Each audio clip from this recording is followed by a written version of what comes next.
Welcome to the Deep Dive. Today, we've got this really interesting article you shared, and it dives deep into Shallipopi's Afrobeats track, Laho. Yeah, it's a fascinating one. Our mission, basically, is to get past just the beat, and really understand the layers of meaning here, especially how it ties into Benin City culture, street identity, that kind of thing. And what jumps out right away, I think, is how this song, which sounds kind of light on the surface, is actually so embedded in a specific place. It's more than just a song. It's like a snapshot, linguistically and socially. Exactly. The article highlights these core themes. Yeah. You've got street pride, loads of local lingo, especially Edo language, which is key, and then this like push and pull between looking broke but feeling like royalty inside. And that contrast. That tension is what gives the song its whole attitude. It totally does. And that's something you see a lot in street culture generally, isn't it? Projecting confidence, maybe even wealth, no matter what the reality is. It's about resilience, aspiration. For sure. So to unpack it, we're going to look closely at the language Shallipopi uses. We'll check out the direct translations, but also the implied stuff, the cultural nods to Benin City and all that Nigerian street slang. Loads to dig into. Okay, let's jump right into the intro. It kicks off with Shoutout everywhere. Who be lover boy for Benin way they scatter area?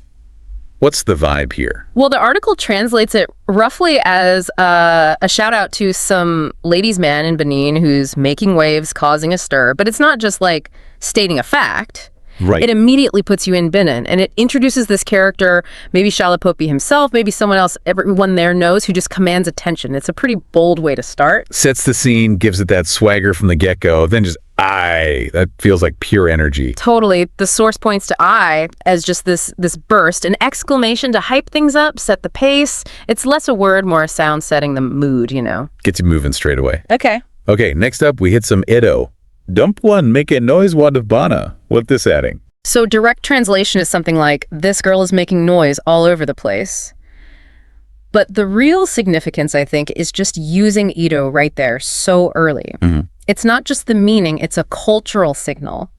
If you know Edo, this song's talking directly to you. So right from the start, he's weaving in that local thread. Then straight after, Gunuvbo. Shh. That's an interesting mix. It is, yeah. Gunuvbo, that's Edo for keep quiet. And then the shh, well, everyone knows shh. Yeah. So it's like a bilingual instruction, lower your voice. And mixing languages like that, super common in Nigerian street talk. Yeah. Makes it feel authentic. Reflects how people actually talk.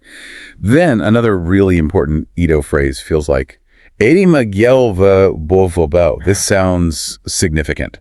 Oh, absolutely. The translation is basically, you don't understand the ways of Edo. And the article stresses this isn't just about where you're from. Yeah. It's about understanding the culture, the street smarts, how things work there. It kind of creates a Miz versus them vibe, bolstering that local identity. All right, like declaring you're in the know, an insider. Okay, next. Shallipopi. Wahala. Pretty bold self-introduction. Yeah, it is. Literally, it's like Shallipopi bringing chaos or trouble. Well, Wahala is Nigerian pidgin, means trouble, commotion, could even just mean excitement. So he's basically saying, here I am, I shake things up. a self-styled force of energy, maybe a bit of disruption too. Yeah. Then we get this. The president of Pluto. Sat out there. Way out there. Yeah. The article reads it as extreme boasting, right? He's not just big time, he's off the planet. Like, untouchable, Pluto being so distant, mysterious. No. Just adds to that feeling of being extraordinary. Uh-huh. And the that's just a common Nigerian filler, you know, for emphasis, like saying in it or right. Has that conversational kick to this huge claim. And the last bit of the intro, Fireman said, was Fireman? Fireman, that's street slang, means someone's stylish, cool, influential, got that swagger. So calling himself that, he's claiming that street cred. And again, the said just punches it up. The whole intro, really, it just builds this picture, who he is, the world he's in, and the attitude he brings. All right, let's get into verse 1. Opens with Desperado, many, many. What kind of picture does that paint? Direct translation is like many desperados, wild people, maybe fearless people. The article suggests, well, it could mean he hangs with people like that, or it's about his own personality. Interesting. Yeah, that duality. Is it his crew or is it him? Either way, it's about being bold. Sets a certain tone, yeah. Being part of a daring crowd or being that daring person yourself. Then he drops a name. My amigo Balotelli. Why Balotelli specifically? Mario Balotelli, the footballer, right. Known for being incredibly talented, but also unpredictable, flamboyant, sometimes controversial. Definitely. So comparing himself to Balotelli, Shallipopi's probably tapping into that image. Someone who plays by their own rules, maybe a bit of a maverick, doesn't care about expectations. Kind of fits with the President of Pluto thing, doesn't it? Not fitting the standard mold. Next line. Ladies taking me photo. Confirm.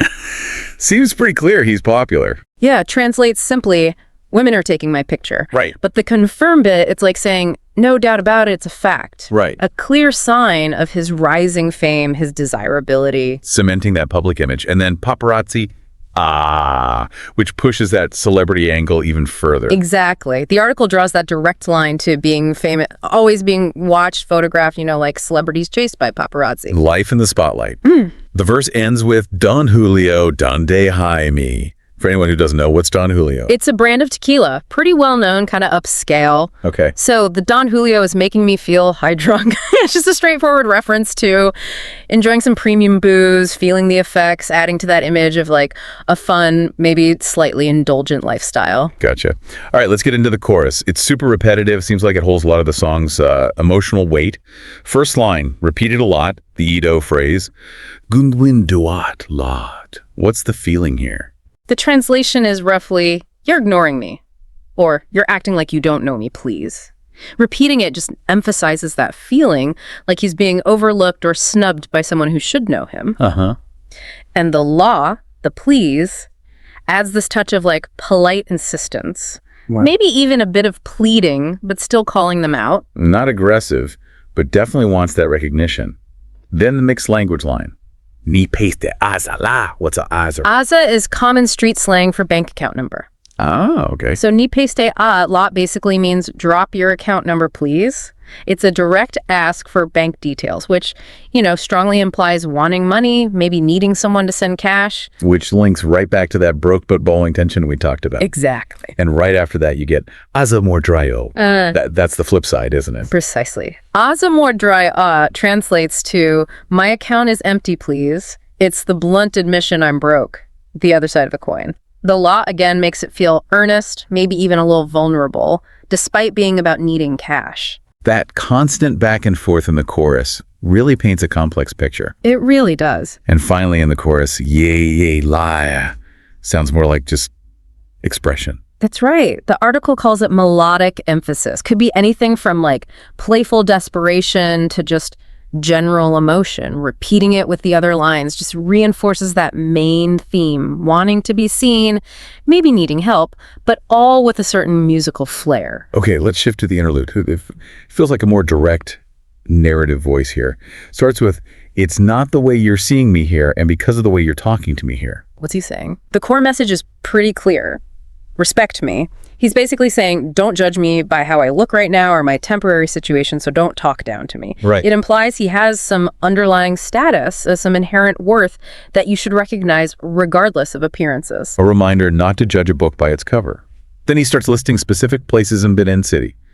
You think you'll see me in the street of Upper, or you'll see me in the street of Sapelli Road? Why these specific streets? Naming places like Upper Sakponba, Sapelli Road, Ugbikoko, Third Junction.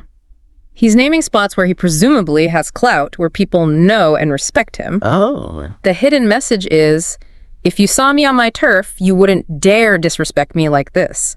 It's a strong claim of local status, grounding his authority right there in Benin City. So these aren't just random streets, they signify his standing. After that, another powerful Edo phrase, what's the impact of this? The translation given is something like, you don't know who you're messing with, or you don't understand. It's very direct, very forceful, asserting authority, warning the other person they're underestimating him, and maybe hinting at consequences. A clear statement of power in his own context. The interlude finishes with just, and so aye. What's the vibe of that ending? The article suggests it's kind of dismissive, like, whatever, I'm not bothered, moving on. A cool detachment, maybe. Right, moving into verse 2. Kicks off with the title he gives himself, Minister of Enjoyment. What does that tell us? It's pretty straightforward, isn't it? He's the guy who brings the fun, the good times, enjoys life to the fullest. He's casting himself as the center of the party, basically. It fits the song's overall energy. Keeps that vibe going. Then we get Intercontinental, Norgo Day, Monumental, and Some interesting language mixing there. Yeah, intercontinental obviously means global, reaching wider. Norgode is pidgin, reinforcing that his influence is everywhere, not just local. Monumental just emphasizes how big his impact is. So he's bragging about his growing international reach, the scale of his success, and the N is like a little tag seeping agreement, like showing he's bigger than just a local star.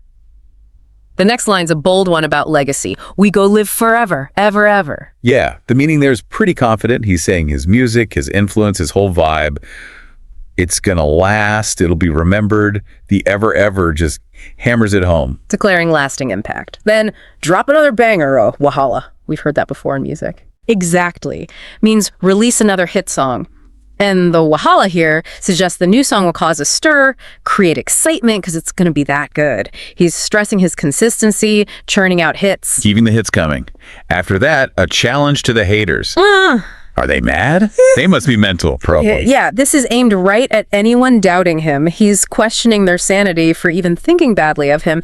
And the problem suggests, there might be issues for those who cross him. Doesn't back down. The verse ends with, smoking Zaza, no making, I forget your matter. What's Zaza? Zaza, that's pretty common street slang for marijuana, for weed. Right. So the line means, I'm smoking weed, Zaza, and that's why I'm forgetting about your problems issues. The meaning is basically he's using it to cope, to block out stress or negativity, or just emotionally detach from people causing trouble. A way to tune out the noise. Okay, so pulling it all together, what does the article say about the overall persona Shallipopi creates in Laho? Well, the article sums it up nicely, I think. It says, Shallipopi comes across as streetwise, definitely influential, loves a good time, but crucially keeps that strong connection to his Benin City roots, his Edo heritage, really visible. And the key things building that persona are, how women react to him, enjoying the high life like the Don Julio, comparing himself to big, unpredictable figures like Balotelli, and that whole president of Pluto metaphor being exceptional, maybe a bit untouchable. It's a really layered, compelling character he builds. Yeah. So as we wrap up our deep dive, what are the main takeaways from looking at Laho this way? I'd say, first, the song's just linguistically rich, right? It blends Nigerian English, Pidgin, Edo language so smoothly, creating this really unique sound. Second, it's deeply, deeply rooted in Benin City culture. Those local references, the Edo phrases, they build such a strong sense of identity and place. Yeah, definitely. And finally, I think Laho just brilliantly captures this complex character who can switch between, asking for help, because his account is dry, and boasting about his status, almost in the same breath. That duality is probably key to why it connects with so many people. It really is striking how much culture and subtle meaning can be packed into what, on the surface, is just a catchy track. Using local dialects and slang like that is so powerful. Absolutely. It creates this strong bond for people who get those references, who share that background. But at the same time, for listeners on the outside, it's this intriguing window into another world. Which kind of leads to our final thought for everyone listening. Think about that power of local dialects and cultural references in music. How do they manage to create that deep sense of belonging for one group, while also becoming this point of fascination, maybe even connection, for others? Yeah, it really makes you think about language, identity, and how music connects us, doesn't it? It really does. Thanks for taking this deep dive with us today. Edo.